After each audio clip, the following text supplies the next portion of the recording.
ஞானானந்தமயம் தேவம் நிர்மலஸ்படிகாகிருதியும் ஆதாரம் சர்வ வித்யானாம் ஹயக்ரீவம் உபாஸ்மகே. நேயர்கள் அனைவருக்கும் அஸ்ட்ரோ கேஎஸ்ஐயங்காரின் பணிவான நமஸ்காரம். வார பலன் 7/10/2024 13/10/2024 வரை உண்டான வாரத்திற்கு மேஷம் முதல் மீனம் வரை என்னென்ன பலன் அப்படின்றத பார்ப்போம். அதற்கு முன்னாடி இந்த வாரத்தினுடைய கோல்சாரம் என்ன, இந்த வாரத்தில் வரக்கூடிய விசேஷ நாட்கள் என்ன, அதை தவிர இந்த வாரத்தில் எந்தெந்த ராசிக்காரர்களுக்கு சந்திராஷ்டமம் அப்படின்றத பார்க்கலாம். ஒன்று ஒன்றா வருஷப்படுத்தி பார்ப்போம். முதல்ல இந்த வாரத்தினுடைய கோல்சாரம்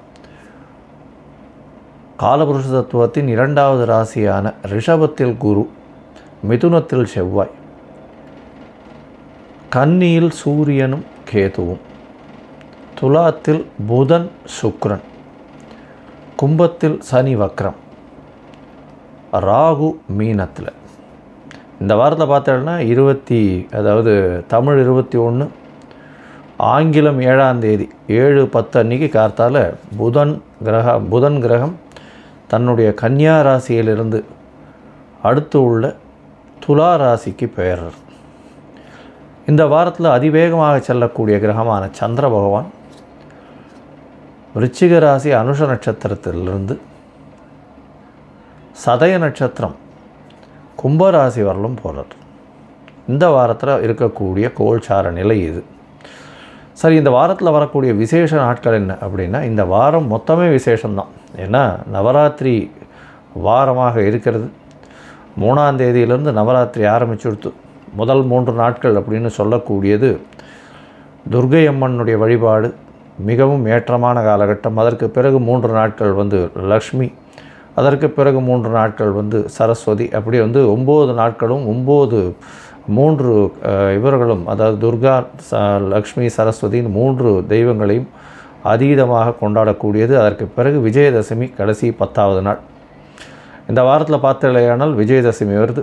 பெரிய ஏற்றமான காலகட்டம். புதுசாக அக்ஷர அபியாசம், அதோட புதுசாக பூஜை போடுறது, அதாவது வியாபாரத்திற்கு ஸ்தலத்தை ஓப்பன் பண்ணுறது, புதிய விஷயங்கள் ஸ்டார்ட் பண்ணுறது, இது எல்லாமே இந்த வாரத்தில் நடக்கக்கூடிய காலகட்டம். பெரிய ஏற்றமான வாரம்.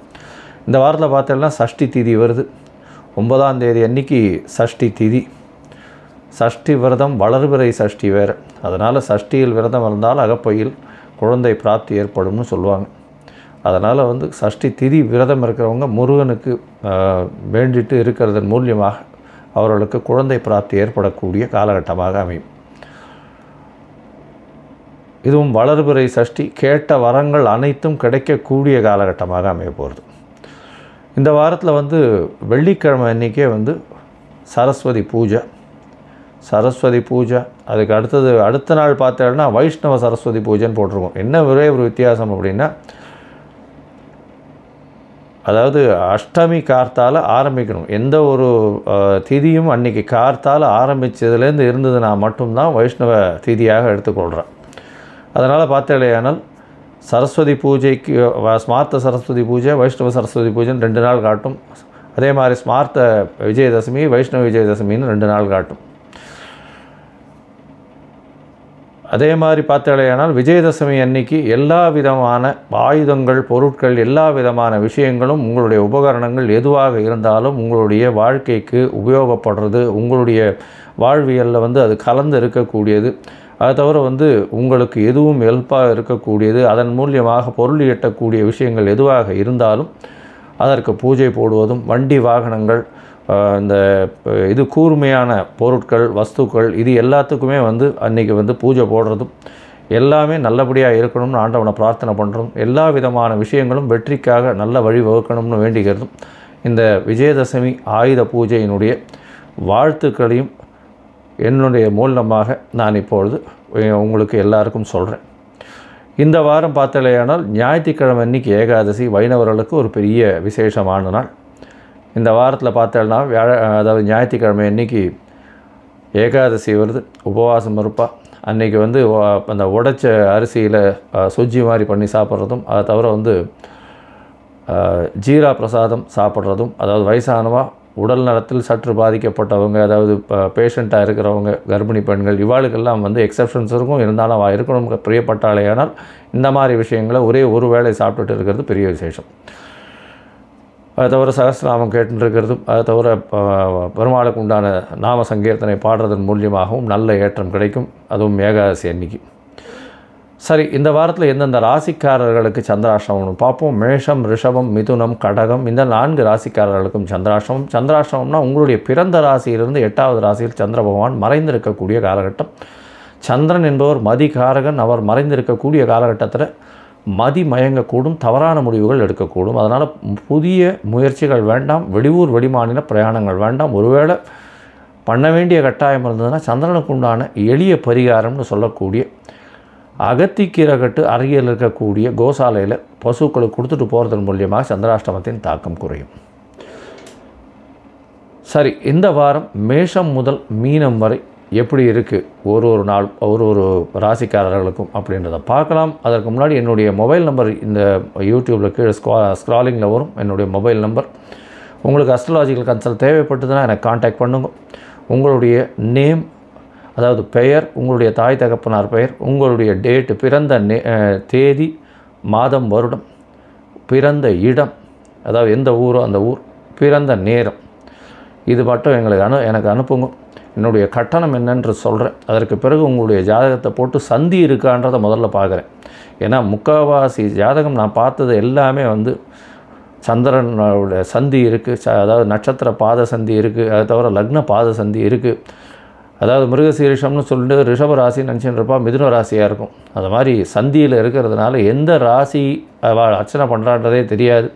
அதற்கேற்ற மாதிரி அவளுடைய தசாபுக்தியும் ஒரு நல்ல ஏற்றத்தை கொடுக்காது. ஏன்னா இவள் நினச்சின்னு இருப்பா இந்த ராசிக்கு உண்டானது, அதாவது துலா ராசி விசாக நட்சத்திரம்னு நினச்சின்னு இருப்பா. ஆனால் விருச்சிக ராசி விசாக நட்சத்திரமாக இருக்கும். அதனால் இந்த பர்டிகுலர் கிரகம் நல்லபடியாக இருக்கும், ஏற்றத்தை கொடுக்கும்னு நினைப்பார். துலா ராசிக்காரர்களுக்கு குரு அந்த அளவுக்கு ஏற்றத்தை கொடுக்காமல் இருப்பார். ஏன்னா 3, 6க்கு உண்டானவர். அவர் இன்னொரு மறைவு ஸ்தானமோ ஆபோகலி ஸ்தானத்திலோ இருந்தால் ரொம்ப நல்லது. ஆனால் அவர் வேலை ரொம்ப ஸ்ட்ராங்காக இருந்துட்டார்னா கஷ்டம். அதனால் சந்தி இருக்கிறத முதல்ல பார்த்துட்டு உங்களுக்கு உண்டான ஜாதகத்தை போட்டு அதற்கு பிறகு உங்களுக்கு உண்டான எளிய பரிகாரம், இருக்கக்கூடிய பிரச்சனைகள் என்ன ஏதுன்றதை அலசி ஆராய்ந்து உங்களுக்கு தொடர்பில், அதாவது ஆன்லைன் கன்சல்ட்டிங்கோ இல்லைன்னா நேரம் பார்க்கணும்னா அப்பாயின்மெண்ட்டை முன்னாடி எடுத்துகிட்டு வாங்கும். இப்போது மேஷம் முதல் மீனம் வரை 7/10/2024 13/10/2024 வரை உண்டான பலன்களை ஒன்றா பார்க்கலாம். மேஷம், அஸ்வினி பரணி கிருத்திகை, இந்த 3 நட்சத்திரம் 9 ராசிகளை 9 பாதங்களை கொண்ட ராசி. இந்த வாரம் பார்த்தேலையானால், அதாவது 7ஆம் தேதியிலிருந்து 7/10/2024 13/10/2024 வரலும் உண்டான வாரத்தில் புதன் உங்களுடைய ராசிக்கு 6ஆம் இடத்துலேருந்து 7ஆம் இடத்துக்கு வரார். பெரிய விசேஷம். இதில் என்ன விசேஷம் அப்படின்னா, புதிய கடன் வாங்கக்கூடிய பாக்கியம் உண்டு. பார்ட்னர்ஷிப்புக்குன்னு புதிய கடன் வாங்கக்கூடிய பாக்கியம் உண்டு. உடல்நிலையில் நல்ல ஒரு ஏற்றம் இருக்கக்கூடிய காலகட்டம். ஏன்னா ராசிக்கு சப்தமாதிபதி 7ஆம் இடத்துல ஆட்சி பெற்று 6ஆம் அதிபதியோடு சேர்க்க வெளியூர் வெளிமாநிலம் செல்லக்கூடிய வாய்ப்பு கிடைக்கும். அதை தவிர பார்த்தடையானால் உங்களுடைய அதாவது வியாபாரத்தில், பார்ட்னர்ஷிப் தொழிலில் புதிய கடன் வாங்கி அதில் ஒரு ஏற்றத்தை கிடைக்கக்கூடிய வாய்ப்புகள் நிச்சயமாக உண்டு. இந்த வாரத்தில் உங்களுடைய ராசிக்கு 2ஆம் இடத்துல குரு பகவான் இருக்கிறதுனால, தனக்காரகனே 2ஆம் இடத்துல இருக்கிறதுனால பணவரவருக்கு பஞ்சம் இருக்காது. என்ன தொழிலில் ஒரு மந்த நிலை இருக்கும்.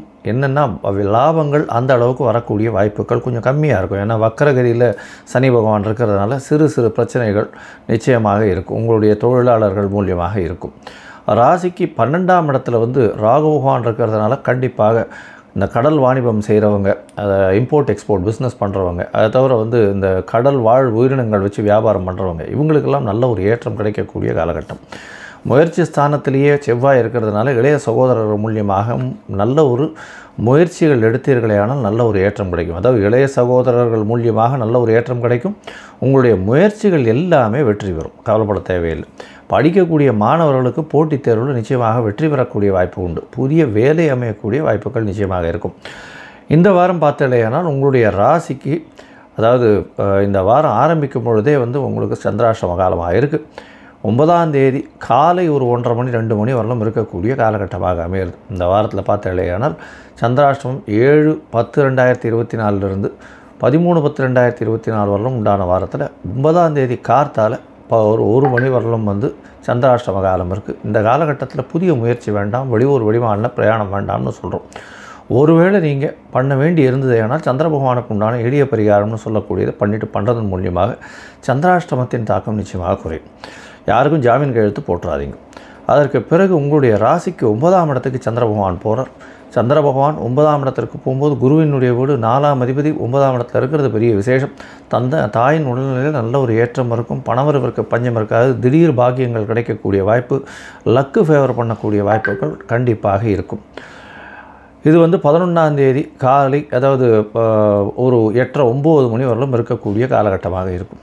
அதற்கு பிறகு உங்களுடைய ராசிக்கு பார்த்தாலேயானால் 10ஆம் இடத்துக்கு சந்திர பகவான் போகிறார். 10ஆம் இடத்தில் போகும்போது, அதாவது 9ஆம் இடத்துல இருக்கும்போது செவ்வாயும் சந்திரனும் ஒருவருக்கொருவர் நேர்பார்வையில் இருக்கிறது பெரிய விசேஷம். இதன் மூலியமாக சந்திரமங்கள யோகம் அமையிறது. சந்திரமங்கள யோகம் அமையிறது பெரிய விசேஷம். புதிய வீடு மனை வாங்கக்கூடிய பாக்கியம் நிச்சயமாக உண்டு. வீடு கட்டின்னு இருக்கிறவர்களுக்கு பெரிய ஏற்றம் கிடைக்கக்கூடிய காலகட்டமாக அமையும். அது தவிர பார்த்தாலேயானால் 10ஆம் இடத்துல சந்திர பகவான் போகும்போது பெரிய ஏற்றத்தை கொடுக்க போகிறார். 4ஆம் அதிபதி இன்னொரு கேந்திர ஸ்தானம்னு 10ஆம் இடத்துல போயிருக்கிறது பெரிய விசேஷம். தொழிலில் ஒரு மாற்றங்கள் ஏற்படும், ஏற்றங்கள் ஏற்படும். இந்த வாரத்தில் பார்த்தாலேயானால் மருத்துவ சம்பந்தத்தில் இருக்கிறவங்க, அதை தவிர இந்த யூனிஃபார்ம் சர்வீசஸ், போலீஸு, அதை தவிர மண், ஜல்லி, கல், இந்த மாதிரியான விஷயங்களில் இருக்கிறவா, இதை தவிர பார்த்தாலேயானால் இது பூமியை குடைந்து எடுக்கும் இந்த மணல், தாது பொருட்கள், இந்த மாதிரியான விஷயங்கள், இந்த மாதிரியான வியாபாரங்கள் பண்ணுறவாளுக்கும், உடல் நலத்தில் பேணி காக்கிறவங்க, அதாவது இந்த ப்ரோட்டீன்ஸ் விற்கிறவங்க, அதை தவிர பார்த்திங்கன்னா ஜிம், எக்ஸசைஸ், இந்த மாதிரியான விஷயங்கள் வச்சுருக்கிறவங்க, அது தவிர கலைத்துறையில் சுற்றுலாக்கு கூப்பிட்டு போகிறவங்க, அதாவது சமையல் கலை வல்லுநர்கள் அவங்களோடைய போவாங்க, கலைத்துறையில் இருக்கிறவங்களோடைய சேர்ந்து போவாங்க, அவங்களுக்கு உண்டான சாப்பாடெல்லாம் பண்ணி இது பண்ணுறதுக்குன்னு சமையல் கலை வல்லுநர்கள், அவங்களுக்கெல்லாம் பெரிய ஏற்றம் கிடைக்கக்கூடிய காலகட்டமாக அமையிறது. இந்த வாரத்தில் பார்த்தாலேனால் உங்களுக்கு எல்லா விஷயங்களும் வெற்றிகரமாக முடியும். கவலைப்பட தேவையில்லை. அருகில் இருக்கக்கூடிய முருகப்பெருமானை போனவங்க, நவராத்திரி வேறு நல்ல ஒரு ஏற்றமான காலகட்டமாக இருக்குது. விஜயதசமி வேறு வருது. குழந்தைகளுக்கு இந்த அக்ஷர அபியாசத்தின் போது உங்களால் முடிஞ்ச உதவிகளை ஏழை குழந்தைகளுக்கு செய்கிறது ரொம்பவும் சந்தோஷம். கண்டிப்பாக முருகப்பெருமான் அருள் கிடைக்க வேண்டும் இந்த மேஷராசிக்காரர்களுக்கு அப்படின்றதுனாலையும், முருகனுடைய பெரிய ஏற்றத்தை கொடுக்கக்கூடிய ராசியாக இந்த செவ்வாய் பகவானும் அந்த ராசியான மேஷம் இருக்கிறதுன்றதுனால முருகப்பெருமானை போய் வணங்கிட்டு வர்றதன் மூலியமாக உங்களுக்கு ஒரு நல்ல ஏற்றமும் மாற்றமும் இந்த வாரம் நிச்சயம் வந்தே தீரும். லோகா சமஸ்தா சுகினோ பவந்து. நன்றி, நமஸ்காரம். Astro KS Iyengar YouTube channel பார்த்தமைக்கு நன்றிகள். மேலும் இது போன்ற ஆன்மீக ஜோதிஷ தகவல்கள் உங்களை வந்து அடைய Astro KS Iyengar YouTube channel subscribe செய்யவும், பெல் ஐக்கானை மறக்காமல் அழுத்தவும். நன்றி, வணக்கம்.